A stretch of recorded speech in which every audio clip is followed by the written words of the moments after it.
Welcome to the Deep Into Movies podcast. My name is Stephen T. Hanley. I'm the founder and lead curator of Deep Into Movies.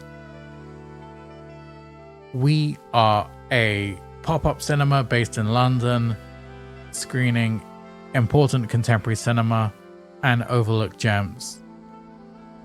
Today on the podcast, we have New York filmmaker Mike Bilandic. Super happy to have Mike on the show. Also, FYI, we have all three of Mike's films streaming on our online platform. His films are unique, strange, they've got a great DIY quality. It was just a great fit. We love Mike's work. Just some quick show notes up front to fill you in on our conversation. We mentioned Kim's Video. Kim's Video and Music is a now defunct rental store based in the East Village. It was like the cool video store to go to.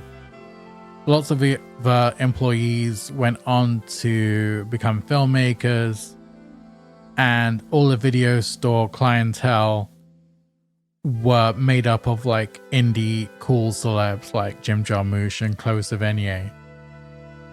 We also mention Sean Price Williams a few times. Sean is an incredible cinematographer based in New York. He works on tons of indie movies. I think he shot over 90 movies now. He shot over Safdie Brothers movies up until Uncut Gems. He works on all Alex Ross Perry's movies, and he shot all of Mike's movies. He's incredible. Anything that he shot is usually worth checking out. Finally, we mentioned Mike's DJ sets. These were for Alara FM. You can find that on the Alara World website, which is the Safdie's production company. Okay, that's it. Here's me and Mike Bills.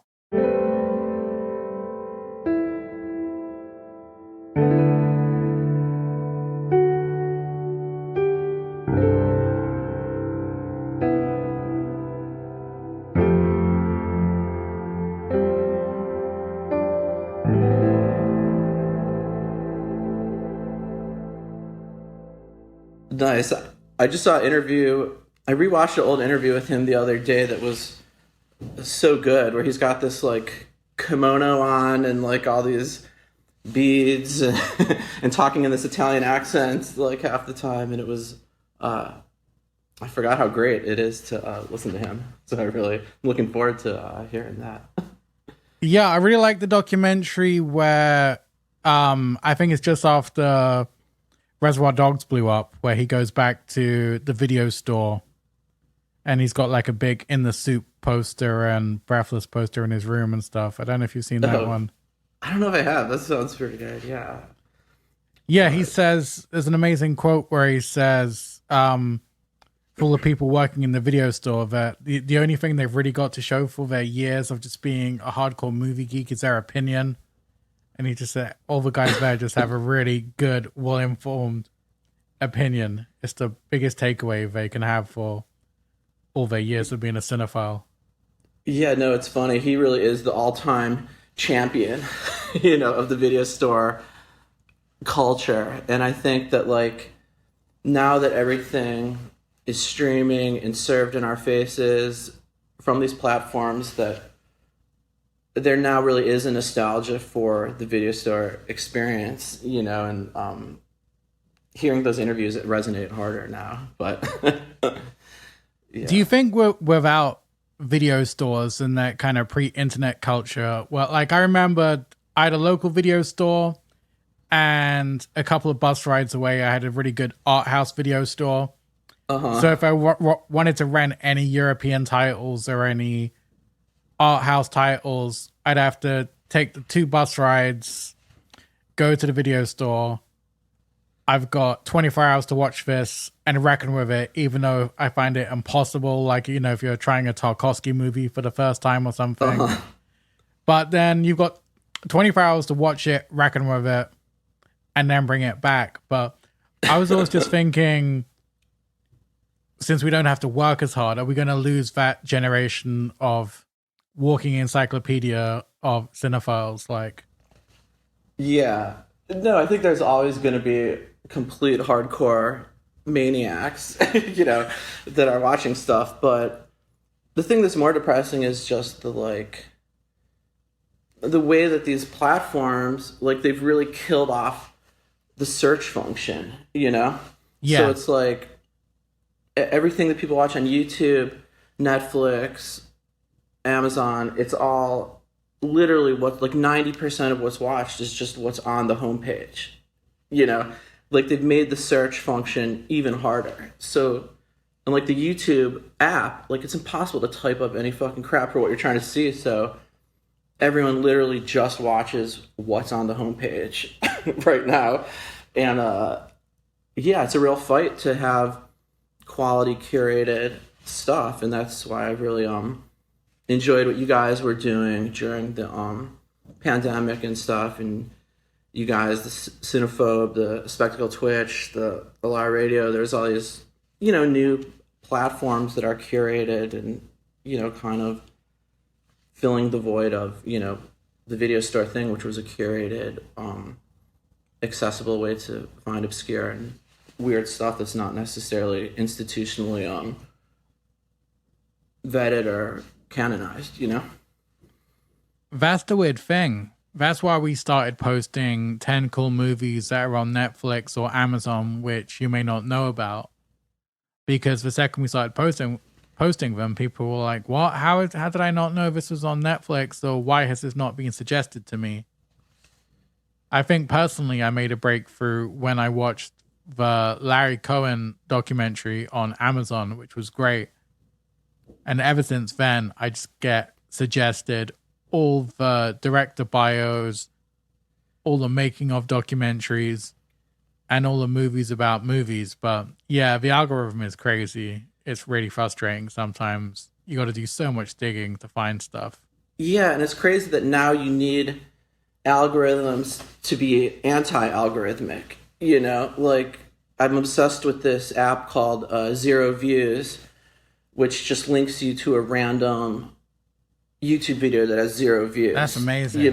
So it's the opposite of what they're trying to force down your throat. So it'll just be like, some people in this volleyball practice in Thailand, or like, someone in the supermarket in Canada, or just someone playing drums and, out in the park, it's like, so then, and they keep hearing about these other apps where it's like, I forget what it's called, where they just give you like random coordinates and say, just take a walk to this random place, and like, to me, that's exciting, and I almost wish there was some type of like random function on Netflix or Amazon, where they just for like the least viewed movie or something, or yeah, I mean, that's the best. Yeah, the just some type of alternate way of serving you stuff, Like, I used to go to there used to be this record store I would go to, and they would have, for like $1, it's like wrapped in newspaper, and you get like 5 CDs, but you don't know what they are. Yeah. And you'd find like the most insane, most of it's garbage, but then you'd also just find the best stuff from being served something that is like garbage or random, I got really into these weird, almost, it's almost like a National Geographic type CDs. One was called, National Geographic via like lounge music. There was one called Jazz Wolf, which was just jazz guitar mixed with the sounds of wolves howling. Ooh. So I got into that because that was so weird. And then there was Jazz Loon, which was like bird sounds, duck sounds with the guitar, and then Blues Wolf, which is my favorite, which was just like real cheesy, like wolf howling at the moon type of imagery with just like really cheesy blues licks on top. Interesting. Yeah, I got this one. This was like a zillion years ago. I got one of these mystery packs from the record store, and one of the CDs was this group called The Movement. It's like a early 90s techno thing, and they did a song called Bingo. They did like, like BINGO, Bingo is his name. Yeah. Like a children's thing, but it's this like rap, rave, high energy BINGO song. And it's like the funniest fucking shit ever. And I wound up using it on one of, like, we was doing this radio show of dance music, and then we made a whole episode that was based on like rave music for children, and wound up using that on that compilation. But it's like the genesis of it is from just being served something randomly, which I think can be very inspiring. What was it like working in Kim's video store? Oh man, it was great. It was so I went to NYU, and so I would just sort of hang out there mostly at first, and that's where have you been there before? No, it's one of those mythic places that I have a trauma. I never got to work in a video store. Every time I'd apply for my local Blockbuster, I got turned down, which I think it may have sparked why I became a creator. But yeah, I can't believe it. I never got to work in a fucking video store. I got to work in a record store, Nice. But it wasn't like Empire Records, so I was deeply disappointed. No, you hear about all this like these like Zoomers that have some nostalgia for shopping malls, that have never been to a mall before, and think of it as this mythic thing, and watch these like YouTube videos all day of like 80s shopping malls. Like, can't understand that this was a real thing, but I guess some people feel that way about these video stores. But yeah, no, Kim's was the shit. It was like, just really the biggest. It was just gigantic, and it was like right in the middle of the city. And you could find stuff I never thought I would see. There'd be like, like Godard bootlegs of like History of Cinema, Fassbender's World on a Wire with no subtitles. It just random Jess Franco movies, just every obscure sort of thing you would want. And yeah, and like Sean Price Williams, the cinematographer, he was really sort of the like the leader. He sort of did a lot of the like curating and creating the sections and organizing it into this just sort of really incredible place. And yeah, I wound up just hanging out there all the time, and then got a job there. And it was cool because it was like a mix of, you would get like, just weird porn people and just crazy people and just people from the neighborhood. And then but also, you have like David Bowie, renting stuff, and Benicio del Toro and Chloe Sevigny, and just a really crazy mix of people. And you really kind of got to know everyone in the city through it. And it was a great place to actually meet people, in real life. So it was great. Did you have to work hard, or was it like the dream of just hanging around, talking movies all day and choosing what you have on the TV? It was absolutely the dream. Yeah, there's no work whatsoever. It was like overstaffed. We just would play obnoxious stuff, be rude to people, and there was security too. So, if someone's annoying, you can get kicked out. And no, it's one of those things. It's almost hard to believe that it was really just fun. It was just fun.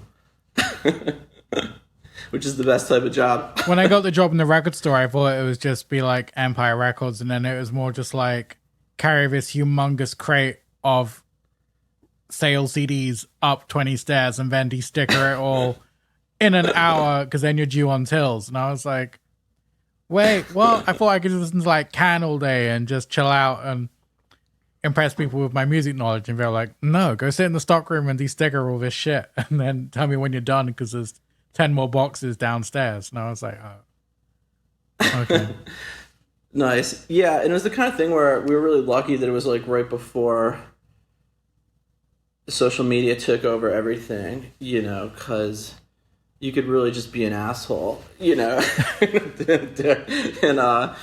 it was okay, I think people would not yeah, I don't know. I think people would be more outraged, I think. And yeah, I think when the internet and things like Amazon took over, of how much you could get away with being like a snarky record store or movie nerd kind of went down. And when you're trying to like fight for survival, you couldn't really. Yeah, no, It's interesting. So Sean just got a new. He just moved to the Upper East Side, and I was at his apartment 2 nights ago, and he really has the largest collection of stuff of anyone I know. So it's like I have a handful of these friends where their, houses are really sort of scratches that itch, like just perusing the shelf and just and it's kind of a facsimile of that experience, getting to like see all this stuff. Do you still collect physical media, like DVDs for audio commentaries and shit like that? I don't collect. Not really. I moved a couple years ago, and like when I went through all my old stuff, it was like, I had 100 boxes of mini DV tapes. I'm like, what the fuck are these? I don't even know what's on any of these fucking things, and had like a kind of a meltdown over all the stuff that I have. So I don't collect as much as I used to, but I'll still, if I really want something, I'll get it. But I'm not as OCD as I was. But yeah, I think I have about about a couple of hundred left, and all this is only the shit that will not get put on streaming or beautiful Criterion restorations of stuff. But that's kind of my 2 rules for keeping stuff now of. Yeah, no, and you realize how important it is. I watched Happiness a couple nights ago, the Todd Solondz movie, and it's not on. That's like a huge movie, and it's not on any of the platforms, and like the VHS is like super expensive, and I was, had to borrow it from a friend. You realize kind of that these things can disappear. Yeah. So it is important. It's really important. I was trying to find Trees Lounge, the Steve Buscemi movie, which is nowhere. It's but I think I bought the DVD and it was released by Pioneer, like the tech label, and I was like, oh, this is weird. This is probably, they maybe ventured into home entertainment for a couple of years in the DVD boom, and that's probably like out of print with like a defunct Pioneer as a distributor or something weird like that. Now that you're mentioning it, I want to rewatch that. I saw it when it came out and I really liked it, but and Animal Factory were spectacular. Oh my god, I rewatched part of Animal Factory recently and it was shocking. Crazy cast, like really good cast. Tom Arnold like raping Edward Furlong. It's like bathroom is in the most disgusting way possible. It was really traumatic. Mickey Rourke in drag. That part is so incredible. Yeah, doing some like monologue about like wanting to go to Paris or something to see the orchids or like, something. Really cool John Lurie score and stuff. Yes. Yeah. Shit, I gotta rewatch that. Do you follow him on Instagram? It's amazing. He's like, it's so good. Like he's one of these guys I don't like. Has the boomer energy that I like. It's like just him like lifting weights and walking his dog and like just like UFC fights and rescue dogs and and he's got this crew that's just so like all this like sort of male plastic surgery like tough guy. There, I don't know. I'm into it definitely. I wish I've never met him. I was for a second going to work on a project that never happened that he was going to be in that I wish happened, but he's a mysterious. I think people don't realize how. I was telling one of the people who work with me, they only know Mickey Rourke as like the plastic surgery guy, and I was like, no, go back to like 9.5 Weeks and Angel Heart and Rumblefish. I mean, the guy's got chops. He's an incredible actor. I remember Alan Parker was saying that him and De Niro were like the best actors he ever worked with. Completely. Yeah. Homeboy is pretty sick also. Oh, that's when he got into boxing? Yeah. Yeah. What did you grow up watching? What were the movies that really stood out for you or kind of made you want to be a filmmaker? Well, I guess in like early on, I was very just really liked anything that was kind of just lowbrow and like gross out, transgressive comedy or horror stuff, like trauma type movies. And I was, yeah, just like very anti like highbrow stuff. I definitely like my very first memory of any movie ever is seeing Fantasia and like crying because I hated the scene where they're conducting the symphony, and I was like, why isn't it just Mickey Mouse doing dumb stuff? I don't want to see this guy conducting a symphony. This is so horrible. Like, and yeah, I just I would like get the TV guide every Sunday and like circle every movie that had 1 star or 0 stars, and just like wake up at 5 a.m. to watch like half a loaf of kung fu or some, just whatever the worst thing possible was. And like sadly I think that became an aspiration to be like, maybe someday I can make something really terrible that everyone hates, rather than I want to make something great that wins an Academy Award. So, but yeah, that was, I like just, and I got really into like, we had this show called USA Up All Night here. That's like, it was Gilbert Gottfried hosted it, and Rhonda Shear, and it was like late night, like curated, like, just like B movies, like the Angel movies, or like, Buford's Beach Bunnies, or stuff like that. Sorority Babes and the Slime Ball, Bolorama. But then some like they would occasionally show like a Paul Morrissey movie, like Blood for Dracula, or like Clint Eastwood, like Every Which Way But Loose, some auteur stuff. But yeah, stuff like that. And then like, but really Trauma was like how I conceived of independent movies, more than like Sundance or IFC or something that. Oh yeah, I like that type of shit. And then it wasn't really till college that I got more into like Herzog or Fassbender and Warhol, that type of stuff. But yeah, mostly just gross out comedies. What was your favorite Troma movie from the catalog? I was obsessed with Toxic Avenger 2, the one where he goes to Japan. I don't know. It's like, I really don't remember. I mean, I saw it like a zillion times. It was like, but I don't remember it that well now. I know he like windsurfs to Japan, and like they shot it in Japan, and it's just like a wasn't bunch like of, like Toxic 1 really big in Japan and became like a superhero. Yeah. So I think they knew there was financing there, so they said, sure, we'll give us the money, we'll shoot it over there, whatever. Totally.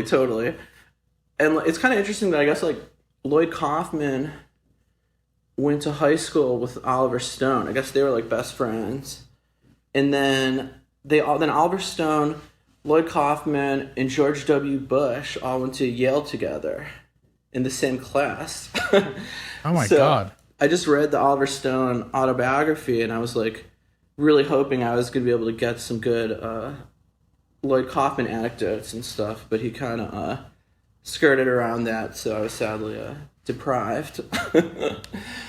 But yeah, I like that. I like Classic Nukem High also. That's my favorite, yeah. And it's funny that right before the last movie I saw in the theater before COVID was the Coca-Cola Kid, the Machiavelli movie. But a few nights, like the very last night before everything shut down, like most of my friends saw a 35 print of Surf Nazis Must Die, and I really regretted not going to that. Who was screening that? It was this series called The Deuce. They do it at Nighthawk Cinema in Williamsburg, and our friends curate this thing once a month where they show like a kind of Times Square Grindhouse movie, and there's like a little presentation and raffle and sort of historic thing, and it was very fun. It's a great series, and I guess now they're doing it on Mubi. Yeah. So they just started, I think, like a week ago. But yeah. Wasn't great. William Lustig doing a series like that? He did it. He's done a million things with them. Yeah. He's like great. He's like one of those guys that is beyond listenable, to hear talk. Like, and he would choose. Yeah, I think like once a year he would choose like a movie. I always like that Yeah. he keeps on taking shots at Criterion's artwork, saying, it's so boring. I mean, look at my cover of Maniac. It's a guy holding a severed head. Who won't Oh my buy God. this? And he was like, oh, your Criterions, if you're like, your cute little sketches and drawings are boring, put some real artwork on there. Yeah, that's agreed. Yeah, I just watched Vigilante not that long ago. It was very sick. But Yeah, I bought the deluxe Maniac remaster that looks spectacular. It just looks like he still maintains Yes. that real scummy, grainy 16mm look, and it just really looks yes, half like a snuff movie or something. It's got a total vibe to it. Nice.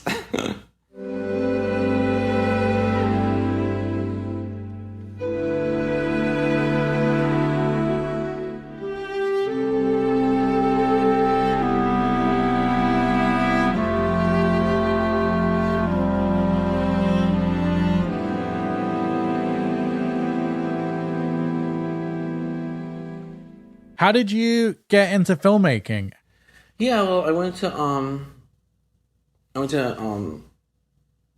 for undergrad. I did sort of cinema studies. I thought I might be into production, and I took a couple classes, and I really didn't like it very much, and took a more sort of academic route.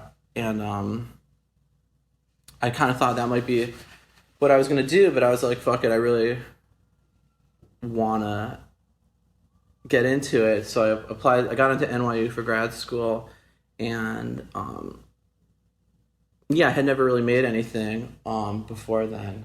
It just sounded like I like the idea of being a director, because it's like, it sounds like, in my head, it's like, it seems like you just work a few weeks every few years, and then make something awesome, and get better as you get older, so that seemed like a good career path. So yeah, I went to NYU, and it was really, I had a couple of great teachers and a couple not great teachers, and it was everything about it was they're trying to get you to do stuff very big, use a lot of lights, use a lot of equipment, and I did a sort of thesis that was on 35, and it was this whole production, and I was kind of turned off by that, trying to scale up. So I did, this movie that was truly like a true zero budget movie that I made while I was kind of right after I quit Kim's. I worked with Abel Ferrara for a long time. That's a whole other thing. And then made this sort of just super zero budget comedy with my friends. And it was just really enjoyable process. And I really enjoyed making it and enjoyed how it turned out. And sort of have just been trying to find a niche to make these small, entertaining comedies, And but I wasn't like making movies as a kid or anything. Was this Happy Life, or was this something before? Okay. That's Happy Life, yeah. And I guess there was a whole side thing where I was like gonna do a documentary for HBO, and it was this whole thing, and they were like, it was just this whole lengthy process involving all money and meetings and blah blah blah, and I was like, this is really not, I want to actually make something, not have 100 meetings for something that's not going to happen, so Happy Life, it was self-financed, but it's, nothing. It cost like close to $0, and it was just about committing to doing it, and just working with friends and not making it a big production or a big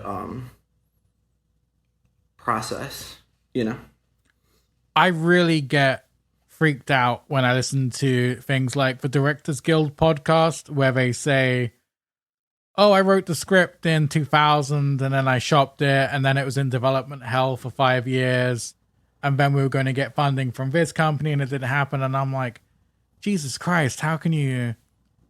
I don't know, I just find it so despairing and so discouraging. I don't think I could have the perseverance to keep going for that long a time on a project. Completely, yeah. It's just like, it's beyond my comprehension to like fight for 10 years or something to make this, one thing in it. It can only be anticlimactic. Yeah, and because that was the other thing. Like when you're in school and I was doing these bigger things, it's like I would have real specific expectations when you go into a project.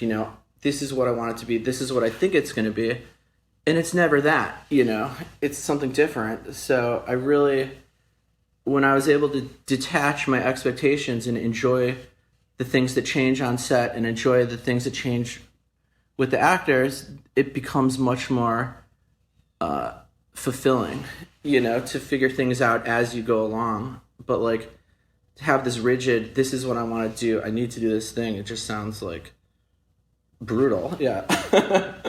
What was the pitch for your HBO documentary? Oh, it was about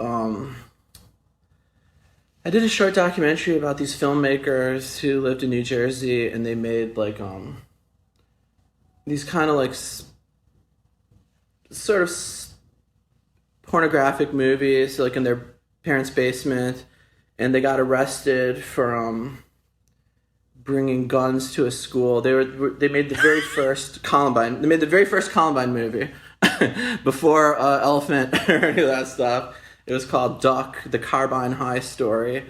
And it was like a media sort of scandal, I guess, from like early 2000s. And yeah, it was fun. I did this thing, and they HBO really liked it, and it was going to be part of some series, I think that was called like Pornocopia or something. And but it didn't really happen, and it was kind of, I was just like, I really abandoned that project and was just, I want to do something that I know is going to happen, I know I can make, and no one's going to mess it up, And how did you meet Abel? And how did you guys start working together? I was friends with the daughter of one of the producers of Chelsea on the Rocks. So I got a job on the crew, and it was just like a really tiny crew. It was like 6 people or something, So I really just walked into pure, absolute, total chaos, He was really working at peak performance, and so I was kind of just like it was kind of like a PA production manager, just kind of working on some logistics. But like, he was living in the hotel, the producers were living in the hotel, there's an editing room in the hotel, and we were just like running around the Chelsea hotel like complete maniacs, like knocking on people's doors, interviewing them, like, and it was a 24-hour-a-day kind of job, and we just hit it off really, really well. And my job was mostly just going to the deli to buy beer occasionally, and it was great. You got like, I feel really lucky.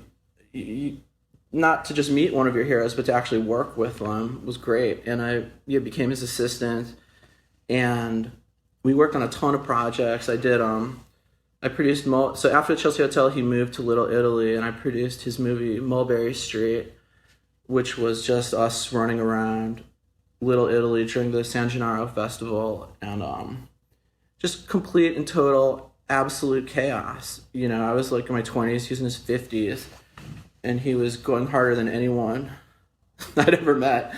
And it was cool. And then he executive produced my Happy Life, my first feature, and we just worked on a ton of.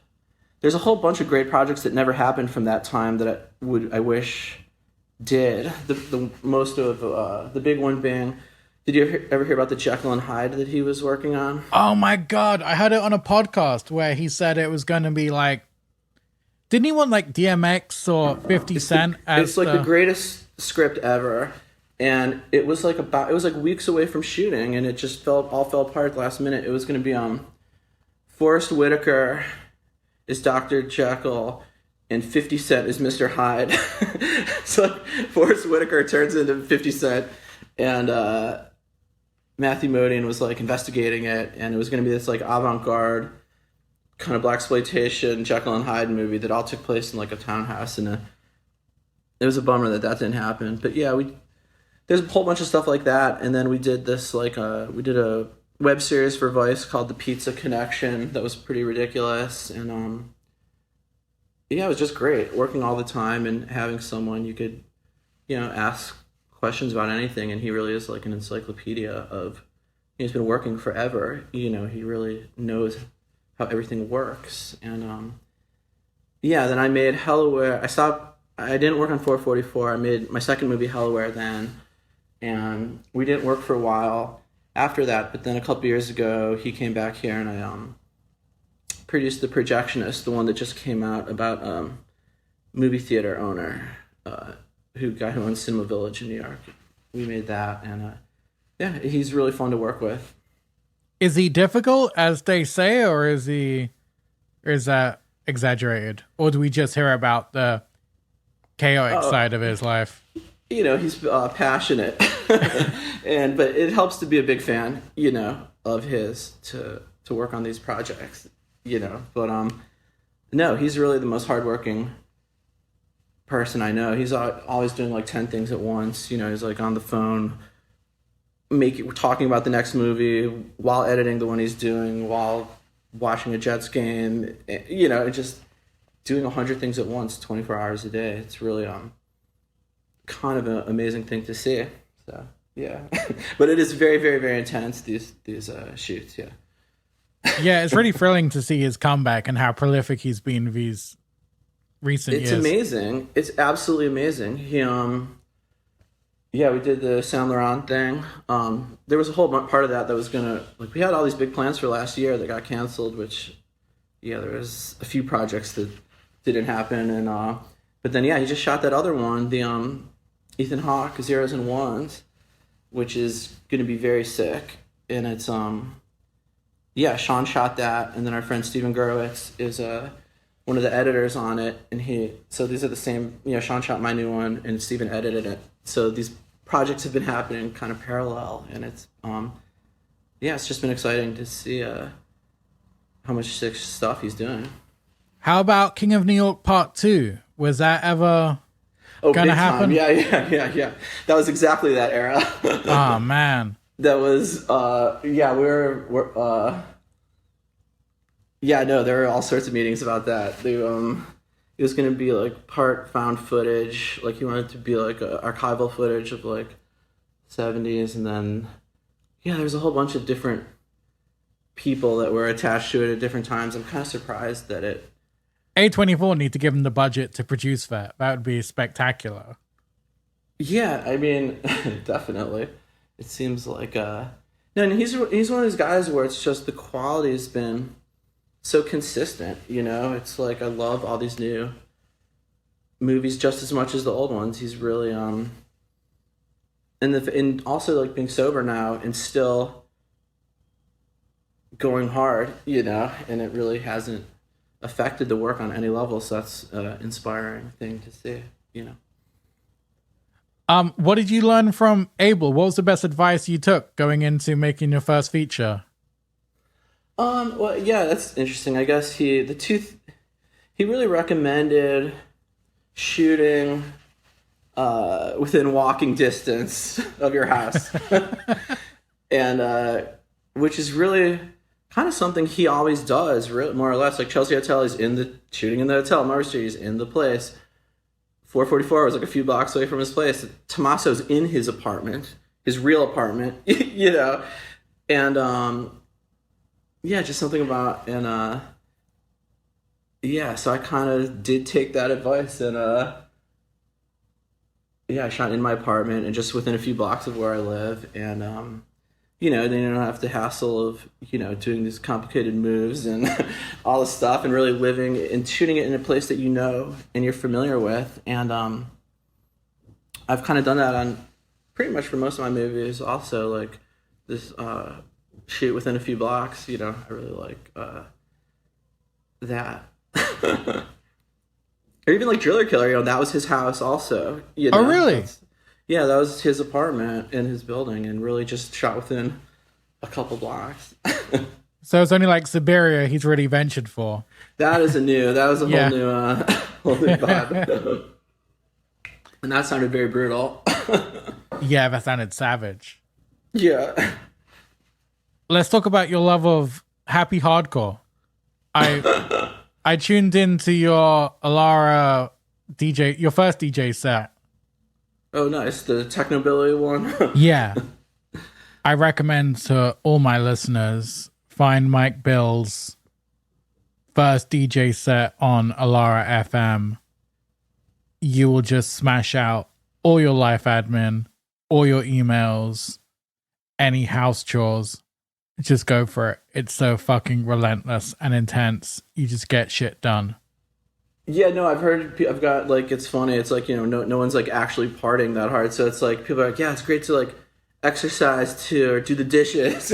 Yeah, I was just doing house chores and emails and just banging out so much work that day. I was like, shit. Cotton Eye Joe just doing it for me.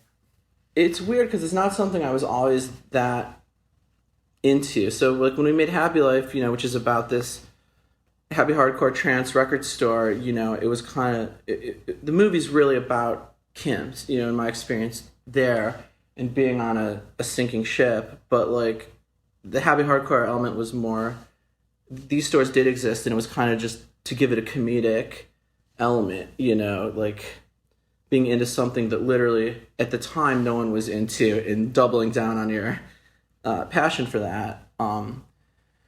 So we Spectacle Theater, they did a screening of Happy Life a couple years ago, and they asked, it was on 420, and they asked if I would do like a live like VJ set or something to go along with it. And I just like, it really opened a can of worms of like delving into a lot of this happy hardcore, Eurodance, Eurohouse type music. And we made like a little hour-long kind of video montage of music from like 92 to like 96, like mostly Dutch, German, Belgian, music. And I became obsessed, and I started just for fun making this playlist that was just like Euro country, like technobilly stuff, like Cotton Eye Joe, So I found like a Smurfs version of Cotton Eye Joe, and it was just this project of just looking specifically for that type of niche. And then when they started the Alara Radio, that was our first episode, and then I was like, shit, we gotta like, I've dug myself into this hole where I have to come up with themes. So it became, the next one was like classical techno, like ones that sample classical music. And then we did the one for all baby themed, which is a weird aspect of that culture, is like the pacifiers and there's like so many baby themed, like Seven Dwarfs themed, like, or hi ho, like nursery rhymes, over dance music. And then we did that. Then we did like, there was like an outer space one. So, but by the end, I was really struggling to think of how many themes there really, there really are to this type of music. And I started working on like, there was going to be like a sex themed one I never did. There was going to be like a money themed one, but I didn't really have enough. So by the end, I was just kind of randomly pulling stuff. But it was like a great project for when you're stuck at home for a few months, just listening to this stuff 24/7 and really going deep. By the time this comes out, all three of the films will be on the channel. So let's move on to Hellaware. How do you pitch that? This is one of the things I found when talking about you. I find it so hard to pitch your movies. I think you have such a singular, unique, almost Mike Bill's universe that your movies are really hard to pitch or explain, I find. Yeah, it is. And I mean, the upside to doing it, having done it a bunch of times now, at least people can see the previous ones and this is what it's going to be, versus just trying to explain it. But yeah, I mean, Hellaware was, so the idea of this is it's about a photographer. He's trying to make a name for himself. This is like 2013, I think. And he discovers this sort of like white rap horrorcore group in Delaware and decides to embed himself with them and take a bunch of scandalous photos of them to try and get a big art show. And they wind up having a falling out, and it's about the culture clash between this sort of highbrow urban art world and this suburban rap community who are both trying to use each other to make names for themselves.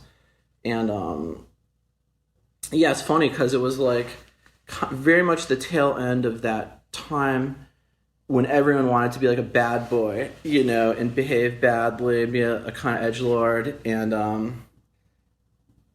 where everyone was making art that was, trying to be scandalous and trying to be provocative, and he was sort of trying to make a name. The character's trying to make a name for himself by being this kind of art world bad boy, and I think it's the talent that sort of happened at the tail end of that culture. Like if we were to do it now, he would be showing what a good person he is. It's like total virtue signaling, yeah. And being just as exploitative and, being just as condescending, but he would do it, I think, under the veneer of what a great contribution he's doing to the world by, photographing these people. Did you make all the Young Torture Killers tracks yourself? It was with, it was a collaboration, yeah. Did you base them off anyone? That track kind of sounds like a Salem track to me. I think it's the Cut Your Dick Off track. Sounds so good. Yeah, I guess it's funny because I think Salem basically came out right around that time. It's funny. There are some comparisons. I don't think it was. Obviously there's the Insane Clown Posse aspect. Yeah, there, definite Juggalo vibes. I don't think there was any. There was no specific reference. It's just more to that genre, just the horrorcore genre. There was stores in London that just sell American candy, and I'm sure I spent like £10 on a bottle of Faygo, which is just ridiculous. Yeah, it's a real regional thing. Like I've seen it like once or twice in New York, but it's not really like it really is. I think a very specific Midwest thing, and to Michigan in particular, because I wouldn't even see it in Chicago that much. But yeah, it's exciting when you see it in the wild. Yeah, I know the president of a company absolutely despises them. Yeah. And Shaggy's just like, I can't wait for you to die. I'm just going to buy your company and run the Faygo empire for myself. Yeah, no, it's the classic conundrum where you might not like them, but they're also like have done more marketing for you than any. Oh, they're so moving so many units. The the amount they pop off at the shows alone is crazy. It's so fun. Yeah, it's the classic. You don't get to choose your fans. It's like yeah. Let's talk about Job's World. It feels like almost like a cyberpunk noir movie to me, with like Greg Araki vibes. Oh man, great! I love hearing that. I love Greg Araki and I love cyberpunk stuff. Yeah, we were definitely going for that. I mean, I love John Mortsugu, Greg Araki, like that type of specific comedy. But yeah, so Jobs is about this like rollerblading drug dealer, and I kind of like that whole like one night in New York genre. So it's just one night of him rollerblading around selling drugs, and then he meets one of his favorite actors who dies, and he's sort of on the run. And that was another real zero budget one. We shot it in like a week, and yeah. I love the way Sean shoots at night. I think that's always looks spectacular when he films New York at night. Yeah, it's great. I love it. I love shooting and shooting outside is so fun too at night. It's just like a great, energy. And with a crew of just a couple people, we really just felt like we could just run around, do whatever we want, and yeah, we're just super mobile and just down for whatever. So it was super fun to make, and it was just one of those things where we do it like all of these. There was a short shoot with a few people and just one kind of burst of energy, and try and keep it as spontaneous but also scripted, and just like a document of us going out and acting like idiots. Yeah. How do you produce your movies? Do you have go-to investors now, or do you shop around? I have no. They're all financed through friend like producers who I have a personal relationship with. You know, I have an old friend who's a doctor who I've been working with, and he's been great. You know, because it's someone who really understands the work and likes it, and excited to keep working with him. And but yeah, none of these have been done through like studios or companies or anything like that. They're like really independent. But I guess Factory 25 has distributed the last two, but that was something that happened after we made it. It wasn't like from the beginning. Yeah. And they're the best. I'm a very big fan of Factory 25. I love Matt. He's done so many Yeah. great things for the indie world in general. Yeah, no one else on earth would have that body of work. It's just so unique to him, and to taking chances on, you know, stuff that's not necessarily commercial and just completely out there. So he really is a total hero. Yeah, I'm a very big fan. And how was it shooting your new movie? You shot in lockdown? I did, yeah. It was a very quick shoot with a few people in we shot it all in Soho, and yeah, it was just, you know, the classic thing. It was really just super spared down, you know, not that many people worked on it, so it was a reasonably safe environment, I think, and everyone's alive and fine. So but yeah, I don't want to say too much about it, but it's getting there. We're editing right now, so I'm excited to show it. Will it be out this year, do you think? Definitely. Oh, sick. Yeah. I mean, definitely, I think so.